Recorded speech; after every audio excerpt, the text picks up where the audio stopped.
जय श्री कृष्णा, राधे राधे। नंबर 1, दान करें। प्रकृति का यह नियम है कि आप जितना देते हैं वह उसे दोगुना करके लौटा देती है। यदि आप धन या अन्न को पकड़ कर रखेंगे तो यह आपके हाथ से छूटता जाएगा। दान में सबसे बड़ा दान है अन्नदान। निम्नलिखित उपाय करने से घर में अन्न और धन के भंडार भरे रहते हैं। नंबर 2, गाय, कुत्ते, कौवे, चींटी और पक्षी के हिस्से का भोजन निकालना जरूरी है। हिंदू धर्म के अनुसार सबसे पहले गाय की रोटी बनाई जाती है और अंत में कुत्ते की। इसी तरह सभी का हिस्सा रहता है। नंबर 3, अतिथि यज्ञ करें। अतिथि यज्ञ से अर्थ है मेहमानों की सेवा करना, उन्हें अन्न जल देना। अपंग, महिला, विद्यार्थी, सन्यासी, चिकित्सक और धर्म के रक्षकों की सेवा सहायता करना ही अतिथि यज्ञ है। नंबर 4, अग्निहोत्र कर्म करें। हिंदू धर्म में बताए गए मात्र 5 तरह के यज्ञों में से एक है देव यज्ञ, जिसे अग्निहोत्री क्रम भी कहा जाता है। इससे जहाँ देव कर्ज चुकता होता है वहीं अन्न और धन में बरकत बनी रहती है। नंबर 5, अग्निहोत्र क्रम 2 तरह से होता है। पहले यह है कि हम जब भी भोजन खाएं उससे पहले उसे अग्नि को अर्पित करें। अग्नि द्वारा पकाए गए अन्न पर सबसे पहला अधिकार अग्नि का होता है।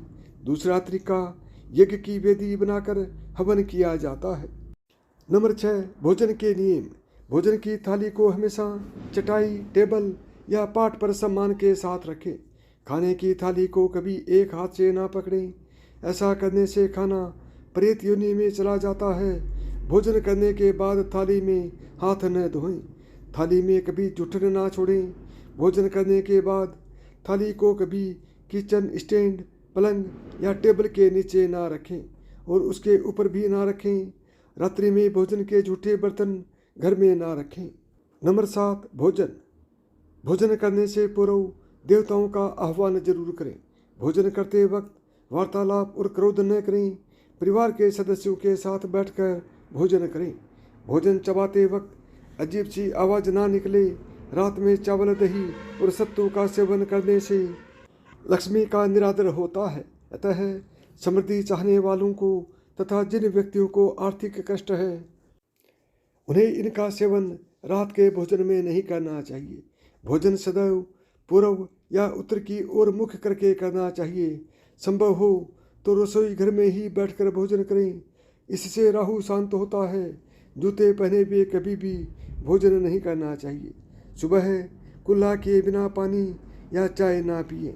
जूठे हाथों से या पैरों से कभी भी गाय, ब्राह्मण तथा अग्नि का स्पर्श ना करें।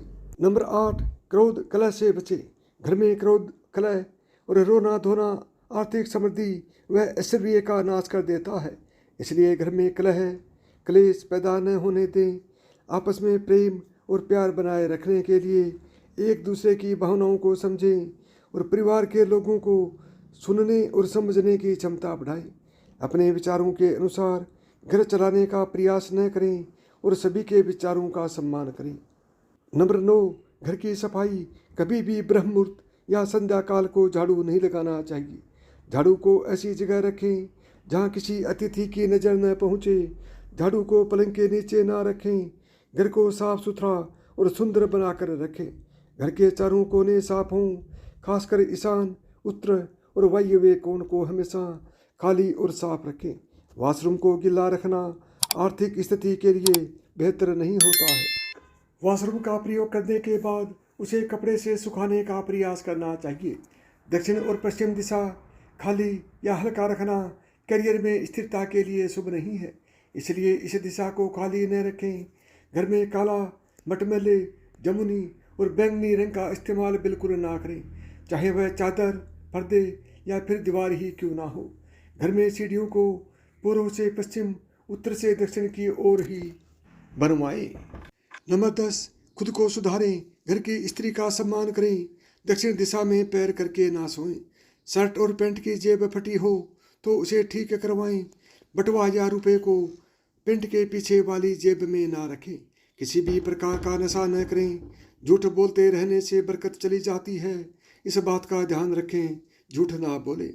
दांतों को अच्छे से साफ करें और चमकदार बनाए रखें। बार बार थूकने की आदत को बदलें। नंबर 11, घर में हर कहीं गंदगी फैलाने का कार्य न करें। नाखून और बाल बढ़ाकर ना रखें। प्रतिदिन शरीर के सभी छिद्रों को 3 वक्त जल से धोएं, सुबह, शाम और रात्रि। नंबर 12, घर में पूजा घर और तिजोरी वास्तु शास्त्र के अनुसार ही बनाएं। ऐसा इसलिए क्योंकि किसी किसी की कुंडली के अनुसार घर में पूजा घर रखना नुकसानदायक होता है। किसी भी देवी देवता की एक से अधिक मूर्ति या चित्र घर के मंदिर में या अन्य किसी हिस्से में ना लगाएं। किसी भी देवी देवता की 2 तस्वीर ऐसे ना लगाएं कि उनका मुंह आमने सामने हो। देवी देवताओं की तस्वीर कभी भी नेतृत्व कोण में ना लगाएं, वरना कोर्ट कचहरी के मामलों में फंसने की पूरी आशंका रहती है। तिजोरी में हल्दी की कुछ गांठें एक पीले वस्त्र में बांध कर रखें। साथ ही कुछ कौड़ियाँ और चांदी, तांबे आदि के सिक्के भी रखें। कुछ चावल पीले करके तिजोरी में रखें। तिजोरी में इत्र की शीशी, चंदन की बत्तियाँ या अगरबत्ती का पैकेट भी रख सकते हैं, जिससे उसमें सुगंध बनी रहती है। घर में देवी देवताओं पर चढ़ाए गए फूल या हार के सूख जाने पर उन्हें घर में रखना अशुभ माना जाता है, इसलिए उन्हें सूख जाने के बाद घर में बिल्कुल ना रखें। नंबर 13, संधि काल में मौन रहें। संधि काल का मतलब मध्य रात्रि होता है। इस समय में अनिष्ट शक्तियाँ प्रबल होने के कारण इस काल में निम्नलिखित बातें निषेध बताई गई हैं। खाना पीना, गालियाँ देना, झगड़ा करना, अभद्र बातें एवं असत्य बोलना, क्रोध करना, श्राप देना, यात्रा के लिए निकलना, शपथ लेना, धन लेना या देना, रोना, वेद मंत्रों का पाठ करना, शुभ कार्य करना, चौखट पर खड़े होना, यह सभी कार्य हमें मध्य रात्रि के समय बिल्कुल नहीं करने चाहिए। नंबर 14, जहाँ मदिरा सेवन, स्त्री अपमान, तामसिक भोजन और अनैतिक कार्यों को महत्व दिया जाता है, उनका धन दवा खाने, जेल खाने और पागल खाने में ही खर्च होता है। यदि आप अपार धन की इच्छा रखते हैं तो सबसे पहले हनुमान जी से अपने पापों की क्षमा मांगकर प्रतिदिन हनुमान चालीसा पढ़ते हुए 5 मंगलवार बड़ के पत्ते पर आटे का दिया जलाकर उनके मंदिर में रख कर आएँ। हनुमान जी की कृपा हुई तो पहले घर और ग्रह दशा में सुधार होगा और फिर धन प्राप्ति के मार्ग खुलेंगे। नंबर 15, द्वार देहरी पूजा। घर की वस्तुओं को वास्तु के अनुसार रखकर प्रतिदिन घर को साफ और स्वच्छ कर प्रतिदिन देहरी पूजा करें।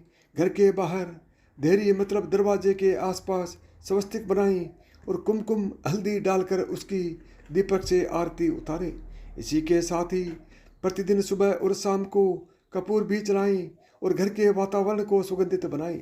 जो नित्य देहरी की पूजा करते हैं, देहरी के आसपास मतलब घर के दरवाजे के आसपास घी के दीपक जलाते हैं, उनके घर में स्थायी लक्ष्मी निवास करती है। घर के बाहर शुद्ध केसर से स्वस्तिक का निर्माण करके उस पर पीले पुष्प और अक्षत चढ़ाएं। घर में लक्ष्मी का आगमन होगा। नंबर 16, पीपल की पूजा। पीपल में देवताओं का वास होता है। पीपल को सिर्फ शनिवार को ही छूना चाहिए। शनिवार को पीपल के वृक्ष में काले तिल, कच्चा दूध, गंगा जल, शहद, गुड़ को स्टील या चांदी के बर्तन में डालकर अर्पित करें और सरसों के तेल का दीपक जलाएं। बस यह कार्य प्रत्येक शनिवार को करते जाएं। धीरे धीरे दुर्भाग्य दूर होगा और दीपक जलाने के बाद पीछे मुड़कर बिल्कुल ना देखें, सीधे अपने घर जाएं। इससे आपको धन लाभ के साथ साथ आपके सभी बिगड़े काम भी बन जाएंगे। नंबर 17, केसर और कपूर। माता लक्ष्मी का ध्यान करते हुए मस्तक पर शुद्ध केसर का तिलक लगाएं। धन लाभ के समाचार मिलेंगे। प्रतिदिन सुबह और शाम को कपूर जलाएं। घर के किसी स्थान पर वास्तु दोष हो तो वहाँ कपूर की एक डली बगैर जलाए रख दे। कपूर अति सुगंधित पदार्थ होता है तथा इसके दहन से वातावरण सुगंधित हो जाता है। कपूर जलाने से देव दोष और पितृ दोष दूर होते हैं। 18, पत्नी और बेटी लक्ष्मी का रूप होती है। भूलकर भी इन्हें ना दुत्कारें, ना कोसें तथा ना ही कोई अशुभ वचन कहें। और माँ को साक्षात देवी पार्वती माना गया है। माँ को दुखी रखने वाला कभी जीवन में सुखी नहीं रह सकता। पत्नी और बेटी के दुखी रहने से आप कभी सुखी नहीं रह सकते। एक बार यदि पत्नी रोती हुई अपने माता पिता के घर चली गई है तो उस पाप कर्म से आपके घर की बरकत भी चली जाएगी। धन, वस्त्र वह बान देकर पत्नी को मनाए। नंबर 19, अगर पर्याप्त पैसा कमाने के बाद भी धन संचय नहीं हो रहा हो तो काले कुत्ते को प्रत्येक शनिवार को सरसों के तेल से चुपड़ी रोटी खिलाएं। शाम के समय सोना, पढ़ना और भोजन करना अच्छा नहीं होता। सोने से पूर्व पैरों को ठंडे पानी से धोना चाहिए, किंतु गिल्ले पैर नहीं सोना चाहिए, इससे धन का नाश होता है।